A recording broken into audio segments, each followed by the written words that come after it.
乡亲朋友大家好，非常收看今日的福气类嘅节目。今日大家咧小解一解，当后生嘅艺术家，佢嘅作品非常嘅多嘢，佢有人像嘅，佢有平面嘅，还有當到其他某樣嘅美術嘅創作。佢用了10年嘅時間咧記錄一家嘅阿爸，佢有隻作品按到阿爸嘅錄人帶到去年，2019年咧得到咧台北美術獎嘅首獎，大家咧分享佢哦，用電器分享。好，大家好，我係用電器嘅來自台中東市，今日翻起來到兩，跟大家分享我嘅作品。耶，歡迎！歡迎！也用電器，唔過大家都興意漫步。係，大家興意漫步。漫步。對，漫步。我覺得很有意思誒，因為真的很開心，也很謝謝你願意來到節目裡面跟大家分享你嘅作品同你嘅故事。不過他一開口突然講台北腔，我就突然覺得有震撼一下，因為平常看到曼波的訪問啊，就是從來沒有講過客語。係，冇一度機會來講你個母語。對。我會盡量去記得就講唔過盡量啦。對，你看哦，你看到曼波按音整按有講客家話，你就抵麥意思，你覺得他是一個好認真的人，對，做事情很認真。剛剛上節目之前有共動，因為摩羯座嘛，所以摩羯座就做事情就輕音整，你看就會按音。盡量啦，盡量。還有同大家來分享哦，分享佢嘅故事之前，其實因為佢喺台北腔住在東市，所以家裡有種台梨嘅柿子，真的，對，因為為什麼要特別在客家電視愛用分享？因為一般來講，看到幾個報道的時候，都是講很多曼波的成長的故事，或是經歷了很多不一樣的事情。可是沒有人了解他家裡有台梨，還有柿子。對，真的哈。不過很開心邀請你來到這邊。那台卡就底其實有東都嘅作品，然後其實從年輕的時候，大學的時候就開始進行創作了。嘿，對，就是我念大學的時候就開始從普通高中進入藝術的啟蒙，然後我就開始覺得好像家庭或是成長背景其實是我創作的動力。對，所以就開始一直去，我覺得自然而然就發生。對，我想也是因為曼波其實的整個成長的這個過程，帶給你非常不一樣的經驗也好，或者是我們說有時候那是一個刺激你創作的，我們不要講靈感來源，是一個很重要的一個，我覺得元素也好，衝擊也好，對，所以。我們其實你有一部作品是在你很年輕的時候，2008年的時候就跟大家分享，成績也很好，無憂，用客家話來講就會冇 sell， 你要不要幫我們分享一下這個作品？冇 sell 其實就是我奶奶最常講的一段話，就是她常常就說冇用啊 sell， 冇用啊 sell， 就是不要讓我擔心。是，對，所以那時候我想說用這個命名。當然就是我不知道怎麼用客家話用這個名稱，但是無憂好像是最接近這個名稱的。然後就想說把那個我奶奶最常講的那一段話就當做片，就是那個影片的名稱。對。我覺得聽起來很感動哎，你知道為什麼？因為同大家分享一下，其實因為 Mambo 其實是跟阿婆一起。跟阿媽一起住，對，然後等於是阿婆算是隔代教養，對不對？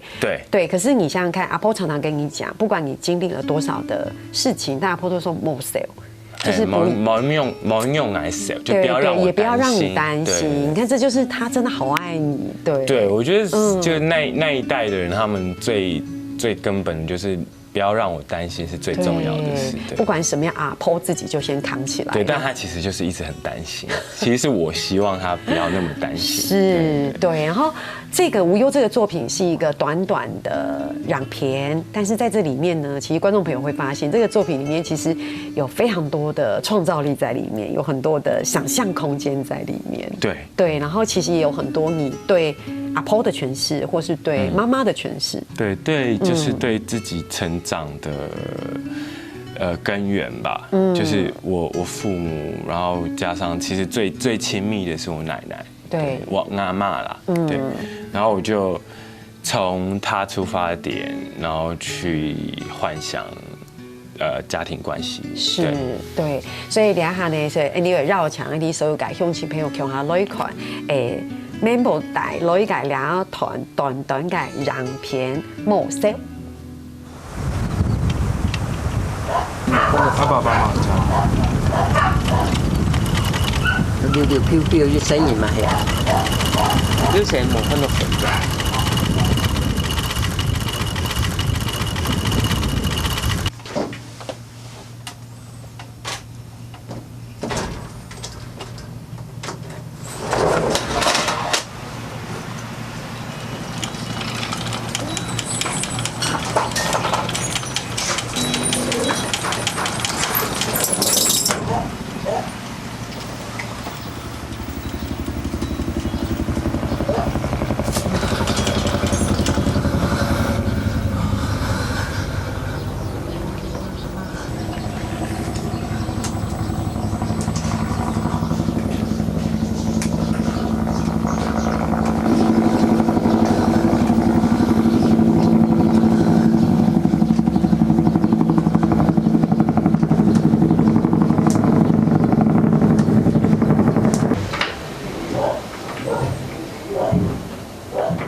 哇，两部作品得到了在2008年的时候推杯电影节的台湾学生金狮奖非剧情片类特别奖，对不对？好长哦。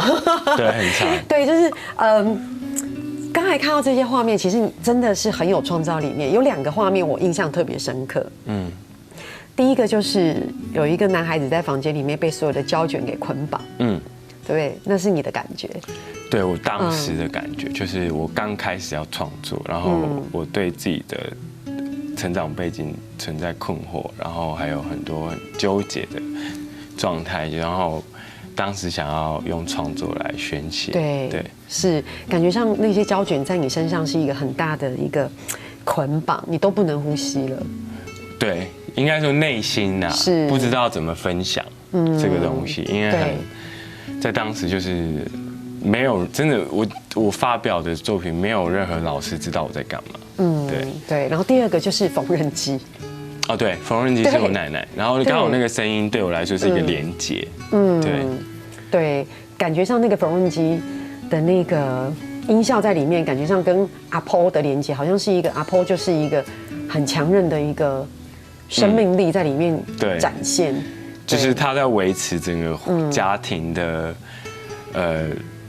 他在保护这个家庭，对，但是他其实也不太知道发生什么事。但我觉得那个对我来说，因为我小时候我奶奶就是阿嬷都会，帮我补衣服啊，帮我干嘛干嘛，很多生活小细节，我没有教他，我不想要他这样，但是他就自己会做好的。还有我们担心安阳，其实前面看到的有一些台词是真的是阿嬷的，阿嬷刚刚开讲，他讲阿爸啊，女婿啊，溜溜飘飘啊，对，就是。所以阿嬷会跟你讲爸爸的事情，就讲的很多，阿爸就是溜溜飘飘，阿嬷都真好跟他讲某个事情。哦，对，因为在客家话，大家会讲溜飘子。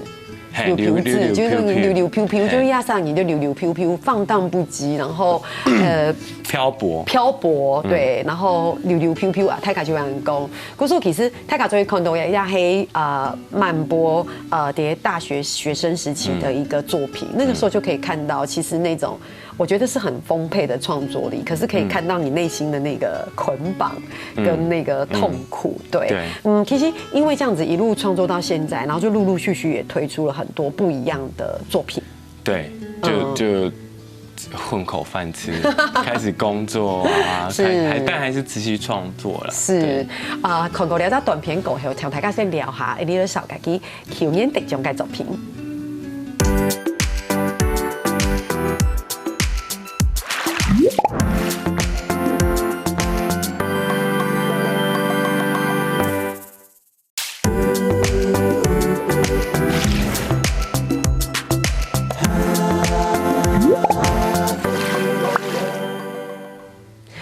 东方一走的绕墙岛慢播的节目地图同大家的分享嘅作品哈，我们上一段节目可能有一些影音声音，还有轻动嘅声音，会知道讲，到底是为什么要一直讲说这个慢播的作品里面都得看到你那种成长过程的一些好像很多的冲击呀，或者是说哇那个胶卷将自己捆绑，按用给感觉，我太可能你会对你的故事轻了解哈。等一下我们可以跟观众朋友分享一下，为什么你会觉得那时候会觉得哇，我其实很捆绑，我其实很辛苦按用你。不过我们先来分享就是你去年得奖的一个作品，对叫做《父亲的录影带》，阿爸的录影带，然后这一部作品也是恭喜你，就是在2019年的时候得到了对台北美术奖的首奖。大家可能没听，台北美术奖的首奖，同大家分享一下，其实那个地方或是这样的一个奖项，其实是非常多年轻的创作者，记得做对供你们能量的汇集地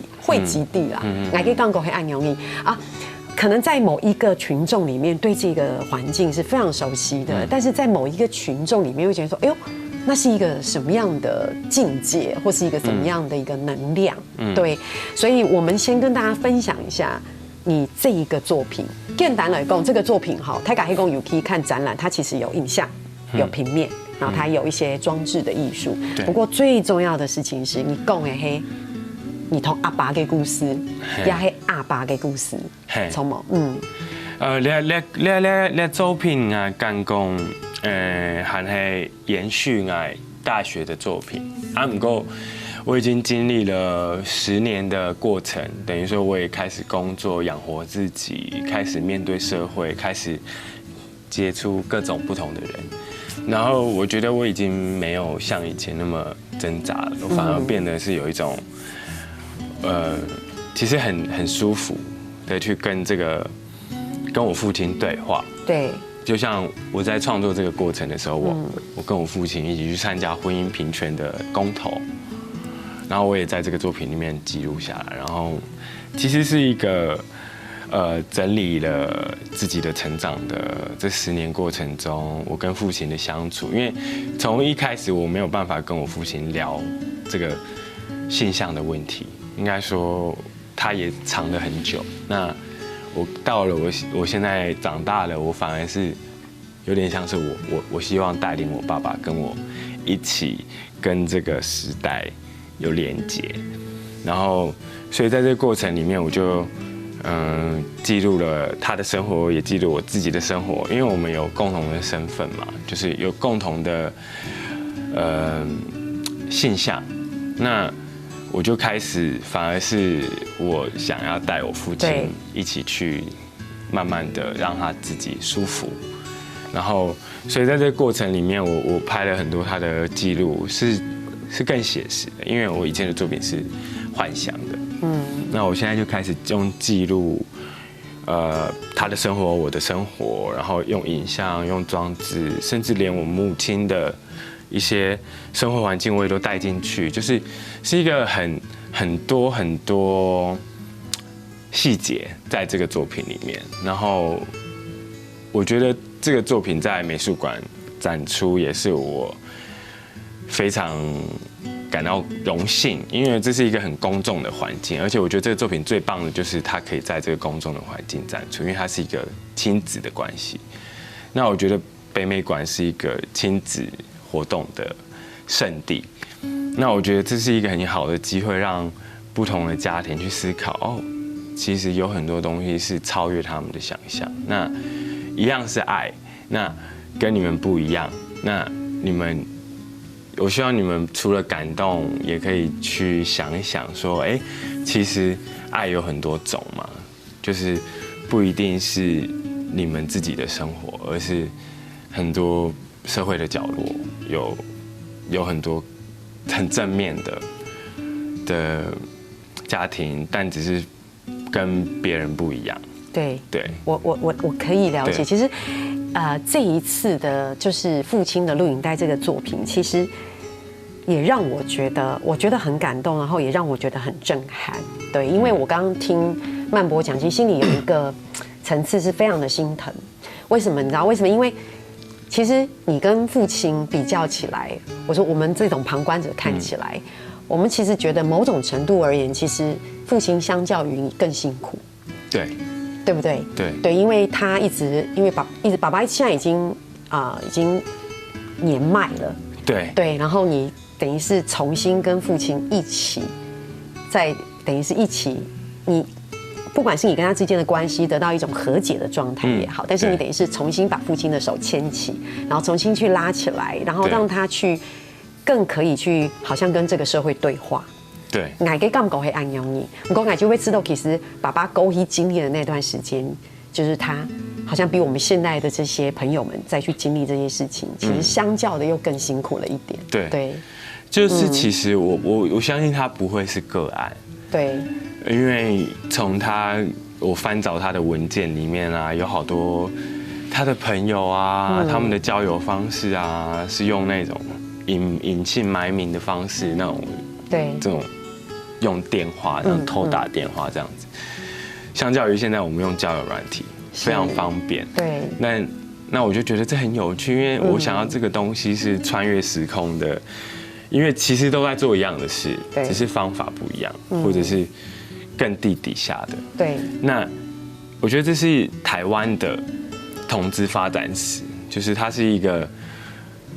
我们一直到现在累积到现在，它是经过很多不同的阶段、不同的求生存的方式，他们也想要得到自己的欲望，可以有所空间，但就是跟我们不一样嘛。我们现在非常的可以侃侃而谈，我也不会觉得不好意思，但是对他来说，他到现在还是需要。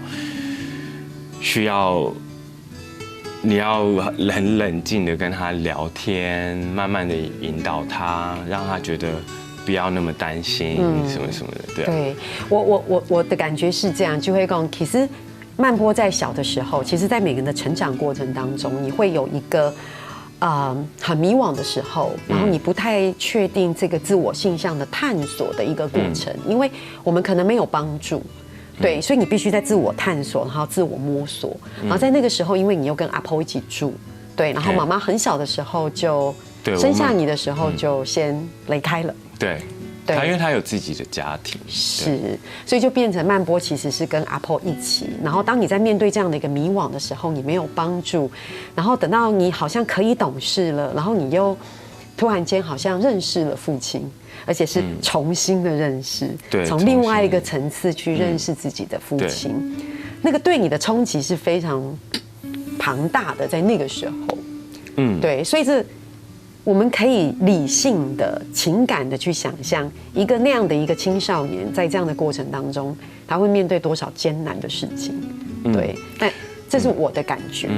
对，可能感觉很艰难，但其实我觉得我是蛮幸运的，因为在我的工作环境啊，或者是我的生活圈，其实很多朋友都很支持我，然后也遇到还蛮多贵人，就是当我开始进入电影圈啊，然后我的那些团队啊，他们都教导我很多事情啊，待人处事啊，然后让我就是更舒服、更坦然面对这一切。对，然后后来长大了，然后我觉得很棒的事情，就像你讲的，可能你身边的朋友，或者是整个我们社会风气的改变，或是我们对于所谓的两性平权，然后以及性别平等这样事情的一个推动。对，所以我们比较能够好好的去聊这件事情，然后改变这样的一个事情。对，然后所以也因为你从事的是一个艺术的创作，然后因为拍了父亲，记录了父亲，然后就像你刚才分享的，所以你对于父亲的认识又到达了另外一个层次，然后其实反而就到达了一种和解。所以这就是为什么你刚刚一开始会就说我现在觉得很舒服。对不对？因为你把这个，我觉得这种是把你在前一段无忧的那个影片里面那个胶卷从身上全部都撕开的那种感觉，然后反而现在可以跟父亲对话，然后你反而可以引导父亲。对，所以父亲有去看你的展览吗？有，喜欢吗？他知道吗？我觉得他也很特别，因为他也是一个就是蛮大气的一个人。是，对，因为我觉得他比我还要。他在那个时候，他可以这么做自己，我会发现他的录影带，也表示他够做自己。对，因为他也没有真的欺骗过别人。说实在的，他在有自己的 underground 的，就是地底下的生活，但他也没有真的骗，因为他也没有说他真的跟我母亲结婚，然后或者是什么，他没有。我觉得他在他那个时候，他做了最勇敢的决定，对，所以其实我觉得我很敬佩他，在精神上面，对，然后反而变得也很爱爸爸了，是不是？对，就是我现在就是会很敢跟他说很多爱啊什么的，让他不要那么担心啊，或什么的，对。所以爸爸去看你的展览，爸爸会说：“哎呀，这都是我的东西。”我爸超冷静。就冷静到我觉得天啊，你怎么会？他很冷静，他很冷静。你确定他内心没有波涛汹涌？我当然内心波涛汹涌，但他还是希望维持一个父亲的样子。所以我觉得最印象深刻，他就只有跟我说一句，就说啊，你可以在美术馆这种地方展览是一件很不容易的事。他也觉得很荣耀。对，就是他其实很开心。是，其实。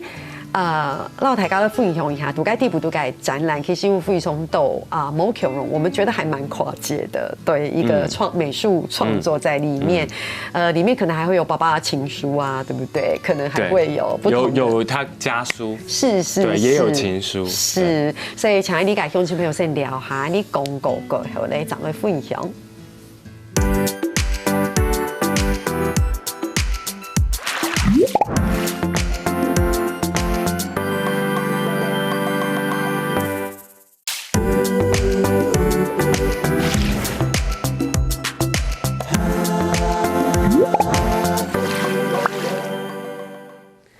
上团全部到台大的分享，其实是在展览里面可以看到的东西。讲得这么的感人的时候，我们要来讲一句老古言语。而且今日以前 TP 哦，今日唔听爱讲哦，係慢波讲，而且慢波用台步腔讲，什么？来，前人前用苦，无人苦腔用。对，正确，真靠。对，那你大概可以猜到他的意思吗？每个人都有自己的苦，每个人都有自己生活的遇到的苦，但没有任何的苦是一样的。对啊，我的感觉是这样，就是每一个人都是一个独立的个体，然后每个人的生命经历都不一样。那因为安永跟生命经历不一样，所以你遇到的事情。跟我遇到的事情，我们每个人对于苦难的承担是不同的，所以没有你的苦比较苦，或是我的苦比较苦。我觉得都不一样。是唔得比。对哈，亚洲黑给不一个露骨演绎，很像很简单哈，所以我们就快速的在这里同大家的分享。倩音倩容苦，某音苦恐容，就每个人都有自己的一个苦。我觉得这个时候其实。另外一个层次，我觉得也是要彼此去理解跟尊重，对不对？好，亚洲会给不应该露骨演绎，而且还有台步桥嘛，哈，是吧？好，对。不过共同鸦片，我们收一团节目有共动一些台北美术馆的展览，对，然后爸爸也有去，然后爸爸表现得很冷静，然后很大气，对。可是很棒的事情是他其实觉得很荣耀。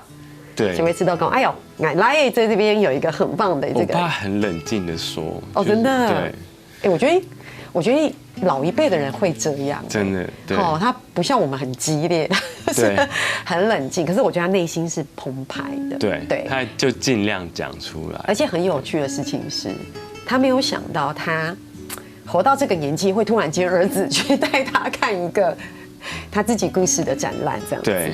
他就特别上来台北这样子，真的好棒哦！对，所以里面我们刚好提到有爸爸的家书，还有情书，对不对？不能讲情书，就是一些情感的抒发。好像是写给自己的情书。对，那你确定那是爸爸写的吗？我确定，因为那个字是他。你知道为什么？哎。我正要问这个，因为我有看到，对，那个字真的太美了。我那时候在想说，这是从书上印下来的吧？我今天才想问你说，那是爸爸去亲手写，他是在那个村庄出名写字好看的人。我真的很震撼，因为你知道亚哈给黑桑女吓死，因为我们都打天哦，有没有？所以现在我们的字都没有办法像以前老师这样教我们。就爸爸的字好好看，对，真的很漂亮。对，然后里面还有爸爸的信件，像是从乐界所寄出来的信件。对，在我国小写给我的，而且那时候我记得我好像也没看过那封信，因为我奶奶帮我收起来了。哦，那妈刚才的穷藏起来的。但后来才看。我后来就去翻，翻到这封信。对，我觉得你真的是在做这个作品的时候，好像去挖掘过去很多的事情，我会觉得很像那个。打开潘朵拉的盒子有没有？然后打开之后有没有哇？然后一个东西浮出来。对，我当时真的是越挖怎么越来越多，越来越多。本来想说应该就这样子了，就越挖越多，越挖越多。对，所以这是一个打开潘朵拉盒子的一个过程。不过现在是美好的，对，这个盒子打开了，然后现在在台北美术馆跟大家来分享这样子。对，所以其实故事。公都鸦片，泰卡就会敌。我们光这样子聊，大家就知道，其实一定经历了很多。爸爸还去乐界所，对。然后小孩子很小，也不懂那是什么，对。然后听说很多人去看了展览之后，其实给你很棒的回馈。对，就是很意外，有很多人写信或是特地跟我聊。然后那些感觉他们跟我聊的那些事情，是他们埋没很久的一些心事。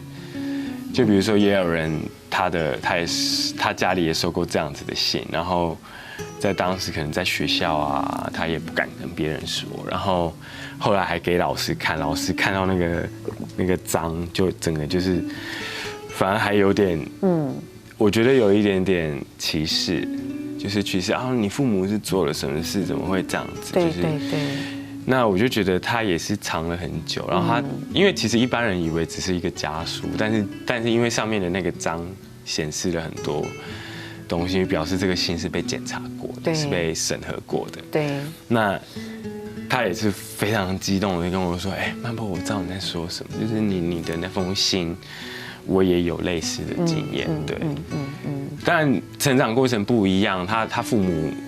可能只是被拘役啊，或什么什么的，就是其实是不一样的状况。但是表示说，其实，在那个年代，其实有很多东西你没有办法去，真的是很直接的说啦。对。但现在我觉得，我就是故意放很多讯息在里面，但是非常隐晦。对。所以我是很开心得到这些回馈，或者是老一辈的跟我父亲一样的状况的，同性恋者，他们可能也觉得啊，天啊，现在居然有办法可以这样子展这个作品，我们时代不一样了，就是他好像他自己的心事都被展露出来。对，我想更重要的事情是，其实在这个生命的过程当中，有很多事情，我们可能觉得那是不能说的，因为我们可能觉得那是被歧视的，或是我们把它定义成那是不好的，很多的事情。对，所以其实他在内心其实会堆叠很多的缺口，然后我们内心有很多的软弱。可是这样的一个缺口跟软弱，你能不能被医治？这件事情我们不确定，因为你从来没有去医治过那个缺口。可是因为看了曼波的作品《狗还有太嘎被吃豆》，原来有人跟我一样。对，而且他讲出来了，所以我也可以说出来，而且那没有不可以。对，这个时候那个软弱跟那个缺口，其实在这个看展的过程当中，或者是跟你的交流过程当中，它就被医治了。对，这很重要哎。我觉得也很开心，是因为我们在这个环境是，对，我们的环境是被允许，对，而且当然很高兴美术馆甚至给我首奖，这是一个很大的意义，就是说表示这件事情被肯定了，对，被认同了，对，不是只是我的作品做得好不好，我的陈设是不是让你们觉得够棒，因为这中间还有题目。还有主题，有关于这个社会现况的脉络啊等等的。对，所以不过我们讨论到这边，其实我觉得曼波也做了一个很好的示范，我是这么觉得。我希望是对，就是说我觉得没有什么事情我们是不可以跟大家分享的。对，然后就像你说的，因为其实我们发展到现在，整个社会风气的改变，然后我们也非常的努力的去不管是在学校里面，我们其实或者是在社会里面，我们去告诉别人，其实我们必须重新认识自己，然后你接纳自己，但是你进而你可以尊重跟自己不一样的人。对，所以我相信，曼波也在做这样的一个示范，这样子，对，就是消除更多我们认为那是一种歧视，然后希望可以得到一个比较实在的平等。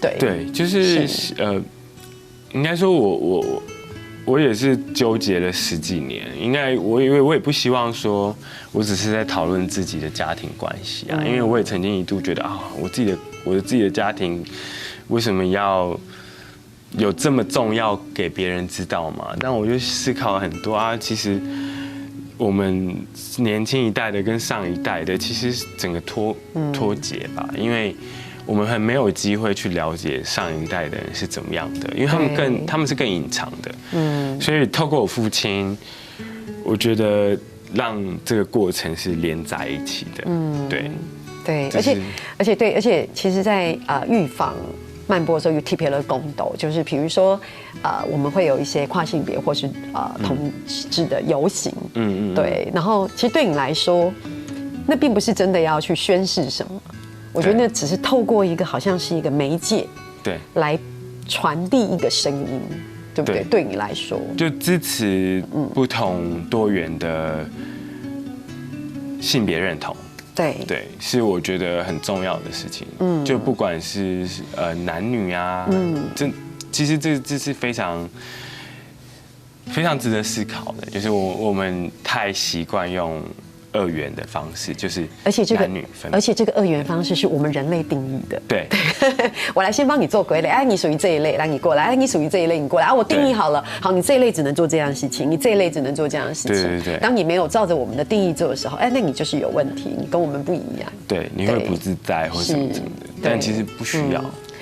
太好了，我觉得你今天来跟我们这样分享，我真的觉得很棒。然后我们也期待可以有更多的作品。那你接下来有什么新作品的规划吗？